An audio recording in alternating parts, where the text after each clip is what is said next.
What's up, you guys? As you guys may or may not know, I just turned 20 this month, and I wanted to share some things that I wrote down for things that I will not do in my 20s. I wrote this down, when did I write it down? August 12th, 2025. So a few months before I turned 20, I was making a list of things that I will not carry into my 20s or try my best not to carry into my 20s, and I just thought I would share that with you guys. Maybe we could go back and forth. Maybe I can give y'all something, y'all can give me something. You know what I'm saying? So it literally says, in my 20s I will not, and I have lists and lists of things. So let's just get into some of the things off of my list. In my 20s, I will not neglect my spiritual life. That one is so important to me. Like, I am in the faith. I do believe in Jesus. I am a Christian. I think it's so important not to just get a word on Sunday, get a word on Tuesday, get a word on Wednesday, where I'm actively in the church, but like the relationship with the Lord is my own. You know what I'm saying? And I have to take care of that and nurture that outside of church, which I've been doing a better job at, but just something that I really wanted to work on when I enter into my 20s. I will not entertain toxic spaces. I will not keep people around me out of guilt or nostalgia. I will not be in situationships. I will not spend years recovering for things I could have walked away from sooner. I will not let temporary feelings make permanent decisions. Okay, thank you. I will not waste years avoiding hard conversations. I will not forget no is a complete sentence. I will not wait for motivation instead of building discipline. I will not let my faith take a back seat to my ambitions. I will not overcomplicate my life when simplicity would have given me more peace. A quote that one of the pastors at my church said that I really liked was, if it's not adding to the kingdom, don't add it to your plate. Now I understand, like, in certain phases of life, like, we just kind of have to do what we can to get by. Like, we have to have this job to save this money so we can get to where we want to go. But it gets to a point where if it's not adding to the kingdom, don't add it to your plate. And I like that. I will not compare my behind the scenes to someone else's highlight reel. I will not settle for less just because I'm afraid to be alone. I will not let someone else lack of vision cloud mine. I will not spend more time planning than doing. I will not use busyness to avoid healing. Another thing one of the pastors at my church said was, laziness is not ladylike and neither is busyness. Take with that as you will. I will not let jealousy make me bitter. I will not hide my light to make others comfortable. I will not neglect my financial literacy. I will not let instant gratification ruin long-term rewards. I will not ignore the importance of character while chasing achievement. I will not forget that I'm allowed to change my mind. Okay. There's a quote from a movie, and it's like, or not, maybe it's not a movie, but it's like, it's a woman's prerogative to change her mind or something like that. But whatever. That just reminded me of the quote. Don't understand. I will not let pride keep me from apologizing when I'm wrong. Okay. I will not wait until I feel ready to chase a calling. I will not allow money to control my morals. That's a big one. That's why I've been trying to get more into tithing, because even though, like, I'm not completely out of the house and I'm not, like, financially stable on my own, I still want to, like, try my best to give what I can, because I never want to be so, oh, I gotta save my money, that I'm just stingy with my money. You know what I'm saying? Like, and that's where, which tithing has always been important, but just specifically in this season, that's where I just been more prone to tithing, or more like tithing's been more on my mind, because I never want to get to a place where I feel like I gotta withhold my money, I gotta save my money, because you gotta spend some to get some, and that's with business, that's with a lot of things in life. So when it comes to faith, and I believe in the mission, I believe in what my church is doing, I'm going to tithe. Why? I gotta give something to get something back. You know what I'm saying?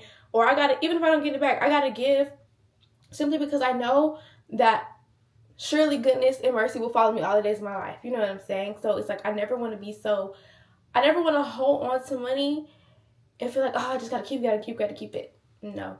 Money is not about to start controlling my mindset up here. I don't like all that.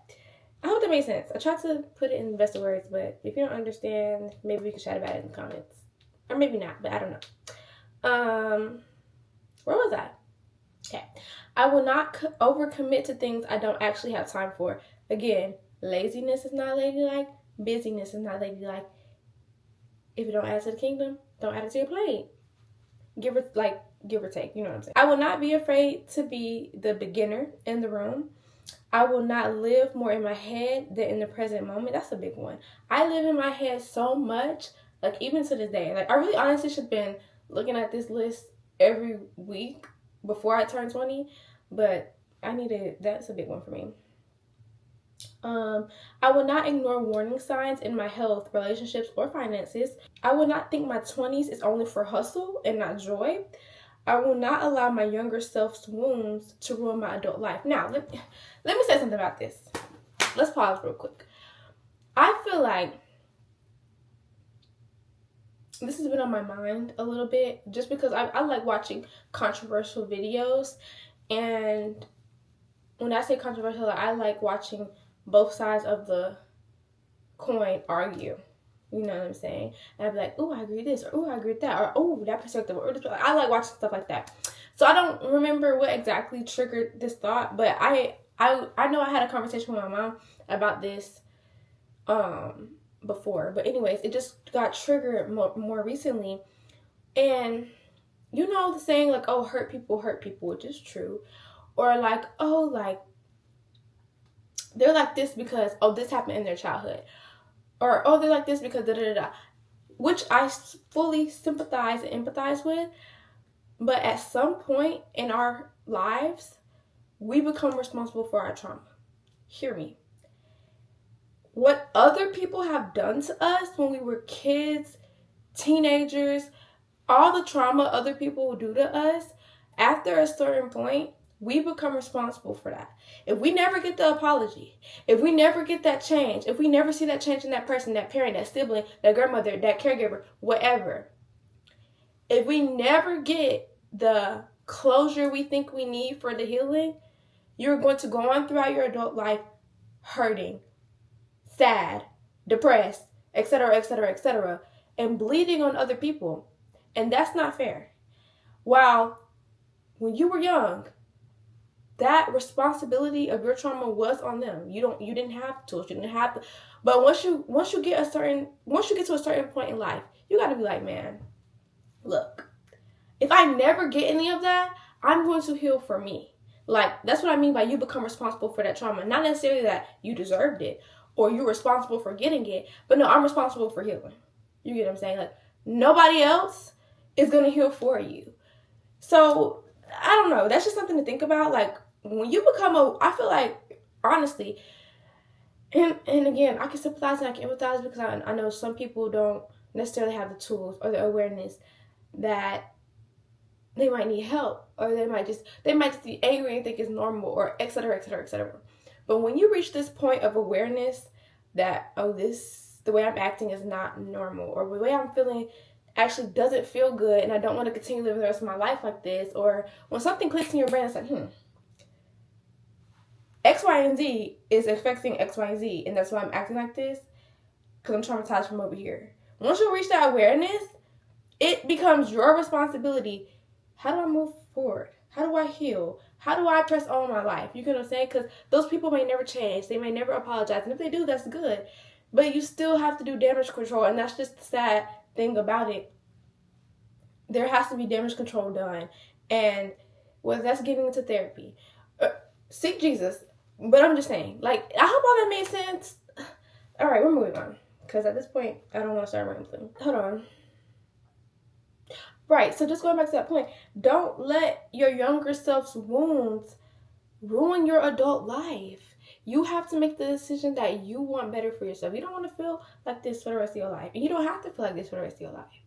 It's things that you can do, steps that you can take to move forward, press forward, and have a good life. Okay, hope that was encouraging to somebody. All right, I will not stay stuck in what if instead of creating what is. Okay, those two tie into each other. Okay, you can change that what if. I will not stay stuck in what was instead of creating what is or what will be. Okay. I will not ignore the blessings I prayed for because I'm focused on what's next. Gratitude is important. A heart of gratitude is important. And I will not forget that I deserve a joyful, meaningful, and unapologetic life. And you know what? That's all, folks. So those are some things that I put on my list for my 20s. If I need to update them, I will. If you have anything, share. Anyways, don't want to make this video too long.